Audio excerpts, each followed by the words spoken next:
Olá, muito bom dia para você. Está no ar o Jornal da Manhã. Confira o que é destaque hoje. Casos de leptospirose aumentaram 113% nos últimos 2 anos no Maranhão. Abertas inscrições na UFMA para o mestrado acadêmico em ensino de ciências e matemática.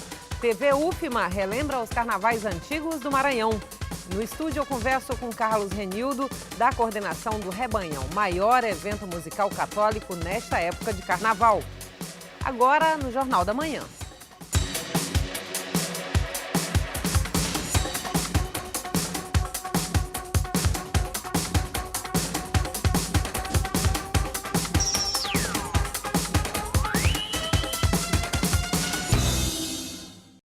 Nos últimos 2 anos, mais que dobrou o número de casos de leptospirose no Maranhão. A doença, causada a partir do contato com a urina de ratos, é mais frequente no período chuvoso. Matheus Monteiro conversou com a médica infectologista Maria dos Remédios Freitas sobre os cuidados para evitar o contágio.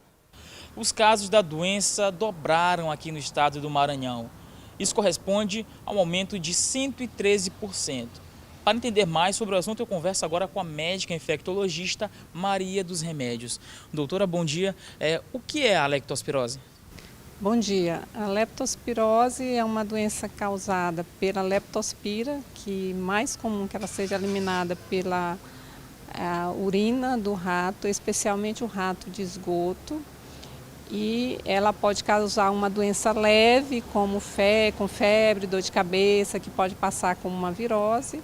E em alguns casos eles podem evoluir para a forma grave, que é a forma que tem icterícia e hemorragia.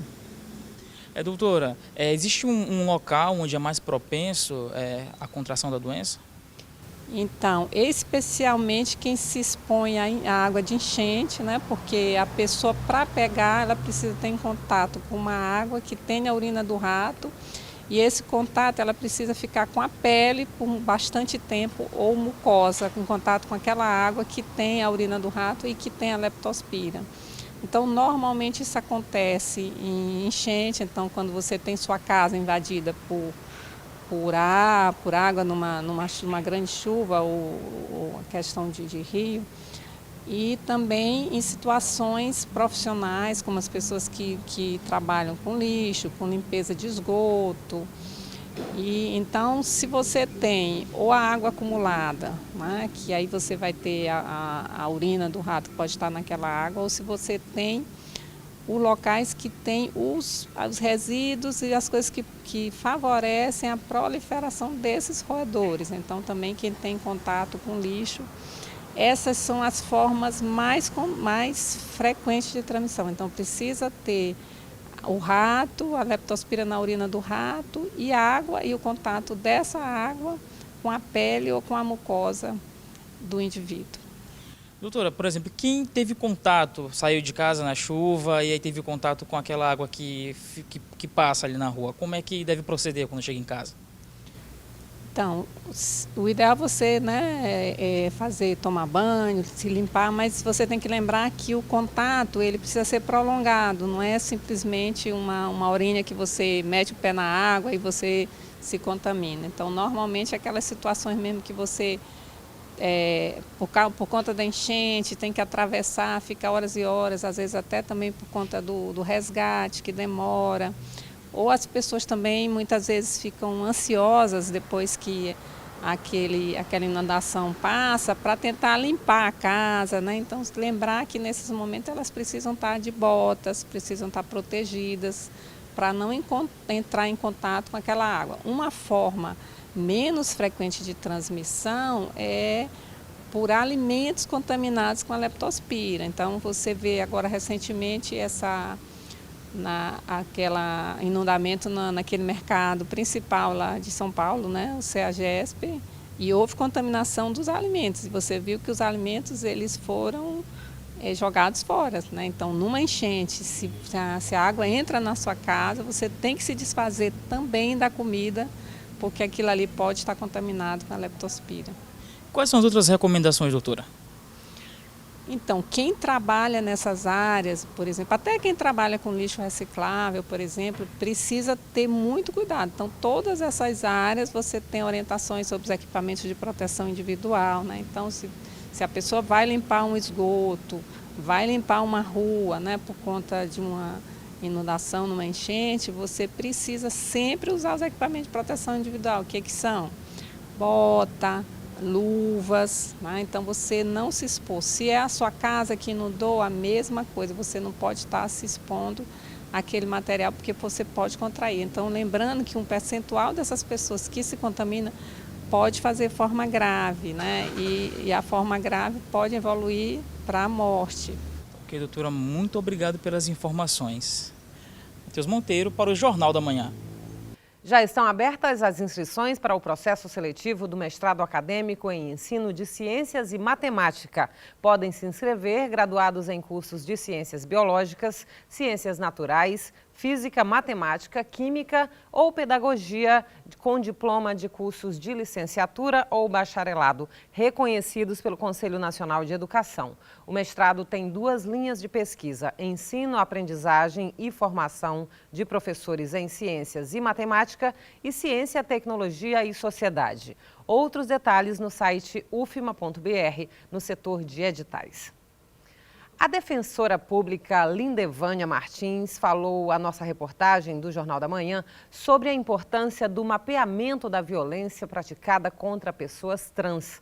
Na última pesquisa divulgada pela Associação Nacional de Travestis e Transsexuais, o Maranhão foi apontado como o 10º estado que mais mata pessoas trans no Brasil. De acordo com a Associação Nacional de Travestis e Transsexuais, o Maranhão foi o 10º estado com mais mortes a pessoas transgêneras. Para falar sobre o assunto, eu converso com a defensora pública Lindevânia Martins. Defensora, qual a importância da divulgação desses dados? Então, a divulgação desse mapa de violência, ele é muito importante porque ele confere visibilidade a um fenômeno terrível que é esse da violência contra pessoas trans, né? Então, ele faz um diagnóstico, né, completo da situação de violações, né, que as pessoas trans sofrem no país inteiro, né, em relação a essas mortes violentas, assassinatos.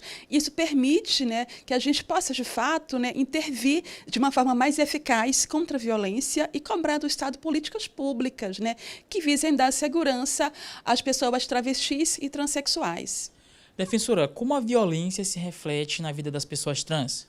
Isso é muito importante, porque, embora o mapa ele se fixe mais nas violências letais, nos assassinatos, as pessoas trans sofrem violações todos os dias, né? Elas sofrem violações desde no seio familiar, porque muitas famílias expulsam pessoas travestis, pessoas trans de casa, assim, a família, que deveria ser o local de acolhimento e de apoio, né? Nas escolas, pessoas travestis, transexuais sofrem bullying, muitas pessoas abandonam a escola, a sociedade não oferece a pessoas travestis, transexuais, né, empregos, né, e muitas vezes essas pessoas elas são empurradas para a prostituição porque não conseguem sobreviver sem esse rendimento. A violência faz com que pessoas trans elas tenham depressão profunda, que elas também se autoviolentem através de mutilação, de suicídio, né? Então é muito importante que a gente conheça esses dados terríveis para que a gente possa refletir sobre a violência e possa mudar essa realidade. Defensora, como é que o Estado ele pode propiciar políticas públicas em relação à população trans? Um dos pontos que a gente deve lembrar, né, é que, embora a gente tenha dados aqui sobre violência, dados com estatísticas, né, esses dados eles não refletem a realidade, porque a gente tem muita subnotificação em relação às violências, né?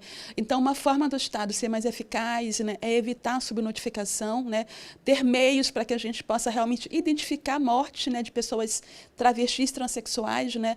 Outra forma são campanhas públicas, campanhas educativas, para que as famílias acolham, né, os seus filhos, irmãs, irmãos que são travestis e transexuais, políticas públicas para que a gente consiga dar emprego para essas pessoas, né, para que elas não sejam empurradas, né, para empregos precários como a prostituição, né, campanhas e políticas para que elas possam, de fato, estar na escola com o nome social sendo respeitado e sua pessoa sendo respeitada.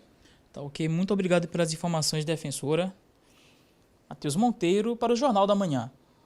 No próximo bloco, na entrevista aqui no estúdio, eu converso com Carlos Renildo, do Conselho Arquidiocesano da Renovação Carismática, sobre o Rebanhão, maior evento musical católico nesta época de carnaval. Até já.